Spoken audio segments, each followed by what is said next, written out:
किसी गांव में एक बूढ़ा व्यक्ति अपने बेटे और बहू के साथ रहता था। परिवार सुखी संपन्न था, किसी तरह की कोई परेशानी नहीं थी। बूढ़ा बाप जो किसी समय अच्छा खासा नौजवान था, आज बुढ़ापे से हार गया था। चलते समय लड़खड़ाता था, लाठी की जरूरत पड़ने लगी। चेहरा झुर्रियों से भर चुका था, बस अपना जीवन किसी तरह व्यतीत कर रहा था। घर में एक चीज अच्छी थी कि शाम को खाना खाते समय पूरा परिवार एक साथ टेबल पर बैठकर खाना खाता था।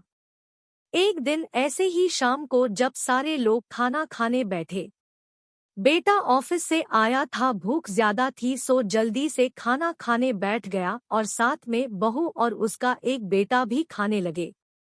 बूढ़े हाथ जैसे ही थाली उठाने को हुए, थाली हाथ से छिटक गई, थोड़ी दाल टेबल पे गिर गई। बहू बेटे ने घृणा दृष्टि से पिता की ओर देखा और फिर से अपना खाने में लग गए। बूढ़े पिता ने जैसे ही अपने हिलते हाथों से खाना खाना शुरू किया तो खाना कभी कपड़ों पे गिरता, कभी जमीन पर।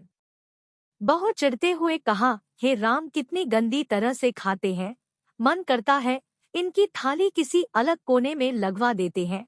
बेटे ने भी ऐसे सिर हिलाया जैसे पत्नी की बात से सहमत हो। उनका बेटा यह सब मासूमियत से देख रहा था। अगले दिन पिता की थाली उस टेबल से हटाकर एक कोने में लगवा दी गई। पिता की डबडबाती आंखें सब कुछ देखते हुए भी कुछ बोल नहीं पा रही थी। बूढ़ा पिता रोज की तरह खाना खाने लगा। खाना कभी इधर गिरता, कभी उधर।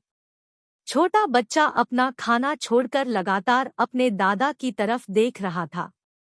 माँ ने पूछा, क्या हुआ बेटे, तुम दादाजी की तरफ क्या देख रहे हो और खाना क्यों नहीं खा रहे? बच्चा बड़ी मासूमियत से बोला, माँ, मैं सीख रहा हूँ कि वृद्धों के साथ कैसा व्यवहार करना चाहिए। जब मैं बड़ा हो जाऊंगा और आप लोग बूढ़े हो जाओगे तो मैं भी आपको इसी तरह कोने में खाना खिलाया करूंगा। बच्चे के मुंह से ऐसा सुनते ही बेटे और बहू दोनों कांप उठे। शायद बच्चे की बात उनके मन में बैठ गई थी, क्योंकि बच्चा ने मासूमियत के साथ एक बहुत बड़ा सबक दोनों लोगों को दिया था। बेटे ने जल्दी से आगे बढ़कर पिता को उठाया और वापस टेबल पे खाने के लिए बिठाया और बहू भी भागकर पानी का गिलास लेकर आई कि पिताजी को कोई तकलीफ ना हो। इस कहानी से शिक्षा मिलती है कि माँ बाप इस दुनिया की सबसे बड़ी पूंजी है। आप समाज में कितनी भी इज्जत कमा ले या कितना भी धन इकट्ठा कर ले, लेकिन माँ बाप से बड़ा धन इस दुनिया में कोई नहीं है। ऐसी और रोचक और मन को बहला देने वाली कहानियाँ सुनने के लिए हमारे चैनल मॉरल हिंदी स्टोरीज को सब्सक्राइब करें और इस वीडियो को लाइक और शेयर भी करें।